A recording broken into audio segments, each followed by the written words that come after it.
Hello student, स्वागत है आप सभी का एक बार फिर से हमारे इस ऑफिशियल यूट्यूब चैनल में जिसका नाम है एसओल सॉल्यूशन। मैं चंदन कुमार हाजिर हूं आप सभी के सामने अपनी एक और नई वीडियो के साथ। सो गाइस, आज की इस नई वीडियो में हम बात करेंगे उन सभी स्टूडेंट्स के लिए जो मास्टर ऑफ पॉलिटिकल साइंस के स्टूडेंट हैं और MPS 002 का एग्ज़ाम्स की तैयारी कर रहे हैं। वो तो भाई आज की नई वीडियो उन सभी स्टूडेंट्स के लिए इंपॉर्टेंट है जो MPS 002 का एग्ज़ाम देने वाले हैं, चाहे वो बैक के स्टूडेंट हैं या फिर वो नॉर्मल स्टूडेंट हैं। सो गाइस, आज एक मोस्ट इंपॉर्टेंट टॉपिक करेंगे हम, जो कि आप लोगों की MPS 002 की यूनिट नंबर 20 यानी 20वां लेसन जो है वो परमाणु अप्रसार के ऊपर ही है। तो हम इसमें आज हम बात करेंगे परमाणु अप्रसार नीति का विकास किस प्रकार से हुआ, किस प्रकार से नहीं हुआ। तो भाई आप लोगों को याद रखना है कि भाई परमाणु अप्रसार जो नीति है इसका विकास 4 अवस्थाओं में हुआ।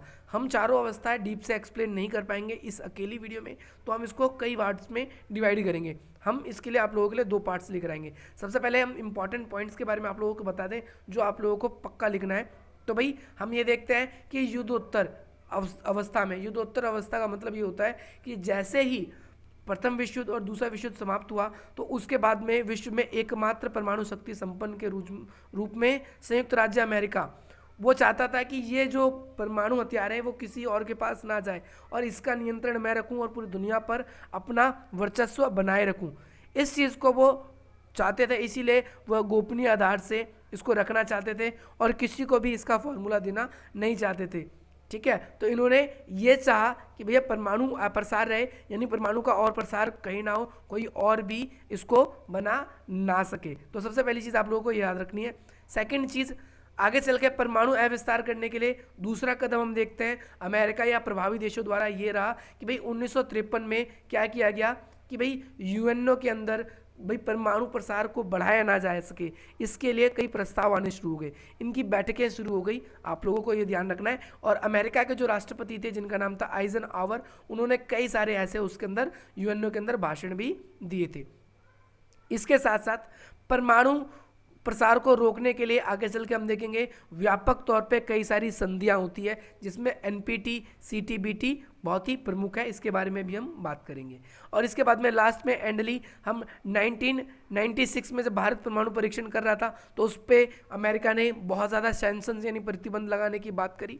और लेकिन आगे चल के जब परमाणु परीक्षण पाकिस्तान ने किया 1998 में, तो भारत ने भी अपना परमाणु परीक्षण किया और इसके बाद में भी कई सारी हमारे सामने अवस्थाएं निकल कर सामने आती है। तो इस बारे में भी हम विश्लेषण ज़रूर करेंगे, इसका भी अध्ययन ज़रूर करेंगे। तो भाई आप लोगों को सबसे पहली चीज़ ये पता होनी चाहिए कि परमाणु है क्या। तो परमाणु एक ऐसा विस्फोटक पदार्थ है जिसको हम अपने फ़ायदे के लिए भी और नुकसान के लिए भी यूज़ कर सकते हैं। नुकसान का मतलब ये है कि किसी की जान लेने के लिए, जैसा कि बम के रूप में हिरोशिमा और नागासाकी पर यूज़ किया गया था अमेरिका के द्वारा सेकेंड वर्ल्ड वॉर के अंदर। तो अमेरिका चाहता था कि भाई परमाणु जो है वो उसी का ही एकाधिकार रहे। इसके लिए फर्स्ट पॉइंट है उसको एक्सप्लेन किया जा रहा है, वो फर्स्ट नॉर्मल सी बात थी आप लोगों को समझाने के लिए। भाई आगे चल के अमेरिका ने एकाधिकार बना रहे, इसके लिए अमेरिका ने क्या किया कि भाई 1943 में ही एक क्यूबेक संधि पर सबके सारे देशों के हस्ताक्षर करवानी चाहिए, ताकि उस बीच में 1942 में क्यूबेक संधि करी, क्योंकि आपको पता होना चाहिए अमेरिका ने 1942 में ही क्या कर लिया था, परमाणु बम अपना बना लिया था। और परमाणु बम जब बनाया तो उसमें 3 देश ब्रिटेन, कनाडा और अमेरिका, इनके बीच में ये क्यूबेक संधि हुई थी जिसपे इन्होंने बिना किसी थर्ड पार्टी को बताए इन्होंने हिरोशिमा और नागासाकी पर अपना परमाणु विस्फोट किया, परमाणु बम गिरा दिया और उसके बाद में जापान ने अपने घुटने टेक दिए थे। 1946 में आगे क्या हुआ कि भाई UNO के अंदर IAEA का निर्माण करवाने की बात हुई। IAEA क्या है, ये परमाणु को नियंत्रण कर सके, इस चीज़ की बात हुई। परंतु विभिन्न देशों ने अमेरिका की इस नीति पर संदेह रखा। क्यों संदेह रखा? क्योंकि सभी लोग इस चीज़ को समझ चुके थे कि अमेरिका क्या करना चाहता है, खुद तो परमाणु हथियार रखना चाहता है और दूसरे देशों पर परमाणु हथियार ना रखने की बात ये कर रहा है, इसीलिए ये ज़्यादातर कारगर साबित नहीं हुआ। हम ये देखते हैं आगे चलकर USSR ने अपना क्या किया, 1949 में पहला परमाणु विस्फोट किया। इसके बाद में 53 में भाई ब्रिटेन ने भी अपना परमाणु परीक्षण कर लिया और आगे चलकर फ्रांस ने 1960 में और चाइना ने 1964 में अपना परमाणु विस्फोट किया और परमाणु बिरादरी में उन्होंने भी कदम रखा। आगे चलकर परमाणु बम जो आप देखोगे काफ़ी तेज़ी से देश एक के बाद एक बनाने लगे थे, तो इसी प्रकार भारत ने भी अपना परमाणु परीक्षण किया 1974 में, और आप सभी को पता है 1998 में जब पाकिस्तान ने भी किया था। तो भाई भारत पे उस समय बहुत सारे प्रतिबंध लगाए गए और अमेरिका ये नहीं चाहता था कि कोई और देश परमाणु हथियार को बना सके, उसका उपभोग कर सके, इसीलिए उन्होंने कई सारी संधियों को लागू करने की कोशिश करी। इस वाले पॉइंट में हम इसी को एक्सप्लेन करेंगे कि भाई शांति के लिए परमाणु की बात करी अमेरिका ने। जैसे स्टालिन की मृत्यु हुई उसके बाद अमेरिका ने क्या किया, ऐसे अनुभूति उनको महसूस हुए बाद में कि भाई परमाणु जो एकाधिकार है वो समाप्त हो गया, क्योंकि अकेला अमेरिका के पास तो परमाणु था नहीं, आपने देखा कई देशों ने परमाणु बना लिया। हम यहाँ पर स्पेशली बात करें 1964, यानी इंडिया की बात नहीं करेंगे, यहाँ पर हम ब्रिटेन, फ्रांस, अमेरिका, रशिया और चाइना, इन देशों के पास में परमाणु बम है, इनकी हम बात कर रहे हैं। और इनके पास में परमाणु बम होने की वजह से आप लोगों को ये ध्यान रखना है कि भाई अमेरिका का जो एकाधिकार है वो समाप्त हो गया।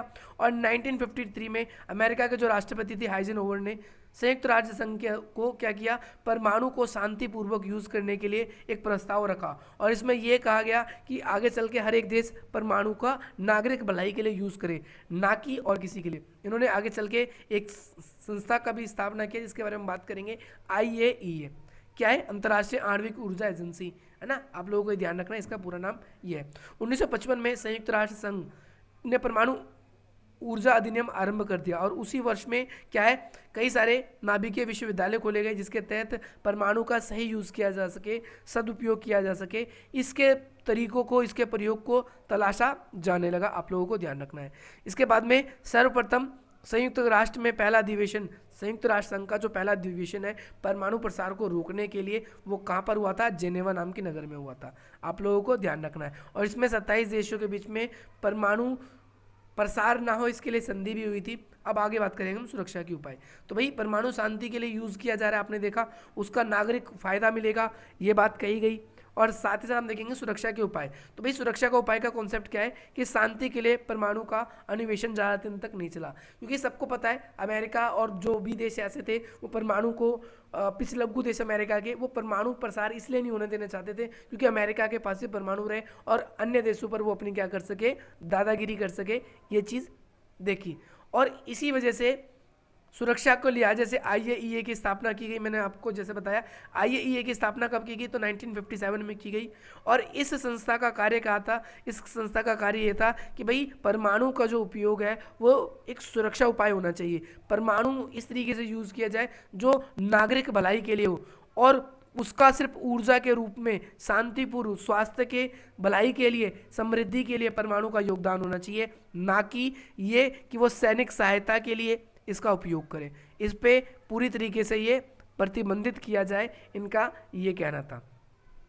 आसान शब्दों में मैं आपको कहूँ तो भाई परमाणु का प्रयोग नागरिक सुविधाओं के लिए होना चाहिए, ना कि सैनिक के लिए, ठीक है। तो आप लोगों को ये ध्यान रखना है। आगे चल के परमाणु अप्रसार संधि की गई। क्या की गई? परमाणु अप्रसार संधि। भाई चीन ने जैसे परमाणु परीक्षण किया तो भाई अमेरिका, ग्रेट ब्रिटेन, सोवियत संघ, फ्रांस, इन बात को ये चिंता सताने लगी कि भैया अब एक एक करके ज़्यादातर देश ऐसे करेंगे, परमाणु हथियार बना लेंगे। और इन्होंने लोगों को ये दलील दी कि अगर आपने परमाणु हथियार बनाया तो छोटे मोटे देश में भी इसका प्रयोग हो सकता है और ये पूरे विश्व के लिए हानिकारक है। इसीलिए जो देश हैं वो अपनी परमाणु संख्या को बढ़ाएंगे नहीं, बल्कि उसका सदुपयोग करेंगे परमाणु का, ठीक है। आप लोगों को ध्यान रखना है। और परमाणु संपन्न देशों का उद्देश्य परमाणु हथियार को रोकने का था, जिसके लिए 1 जनवरी 1967 से पहले जिन देशों के पास परमाणु था उन्होंने क्या किया कि भाई उन्होंने एक NPT नाम की संधि को लागू करने की कोशिश करी, जिसमें इन्होंने डायरेक्टली ये बात कह दी कि भैया जो भी देश इससे पहले जिनके पास में परमाणु हथियार थे अब वही देश परमाणु हथियार रख सकते हैं, अन्यथा इसके अलावा वे सभी देश परमाणु हथियार नहीं रख सकते या वो परमाणु हथियार नहीं बना सकते। तो भाई ऐसी संधि, इसके अंदर ऐसी बात, ऐसी कठोर शर्तें इसमें रखी गई, परंतु ज़्यादातर देशों ने इस बात का विरोध किया था। अगर हम देखें NPT पे हस्ताक्षर पे, तो शुरू में इस पर फ्रांस ने और साथ साथ चाइना ने भी इस पर हस्ताक्षर नहीं किया था। और आगे चल के अगर हम देखें तो औपचारिक रूप से कई देशों पर हम प्रतिबंध भी देखते हैं लगाए गए थे जो परमाणु गतिविधियां कर रहे थे, जैसे भारत भी उनमें से शामिल था। लेकिन आगे चल के एनपीटी पे कई देशों ने हस्ताक्षर किए और इसी आधार पे हम कहते हैं कि भाई हस्ताक्षर के आधार पर इन देशों को 2 श्रेणियों में बांटा जाता है। पहली श्रेणी वे देश जिन्होंने शुरू में ही परमाणु हथियार संपन्न थे और उन्होंने और हथियार प्रसार ना हो इसके लिए हस्ताक्षर पहले कर दिए एनपीटी पे, और दूसरे वे देश जिन्होंने काफ़ी बाद में परमाणु हथियार का प्रसार ना हो इसके लिए उन्होंने हस्ताक्षर किए। सो गाइस यही था आज आप सभी के लिए वीडियो। सेकंड पार्ट आप लोगों के लिए जल्दी आएगा जिसके अंदर हम और भी इंपॉर्टेंट पॉइंट्स के बारे में बात करेंगे। सो गाइस मिलते हैं आपसे अपनी अगली वीडियो में। आपको ये वीडियो कैसी लगी आप कमेंट करके मुझे बताएं, और साथ ही साथ अगर आपको इस वीडियो से कोई भी वैल्यू मिली हो तो आप अधिक से अधिक मित्रों तक शेयर करें, हमारे टेलीग्राम ग्रुप्स को ज्वाइन करें जिसका लिंक डिस्क्रिप्शन बॉक्स में। अगर आप लोगों का कोई भी डाउट है या आपका कोई भी सजेशन है तो आप हमें कमेंट के माध्यम से या हमें इंस्टाग्राम पर फॉलो करके हमें भेज सकते हैं। चलिए गाइस मिलते हैं हम आपसे अपनी अगली वीडियो में। जय हिंद, जय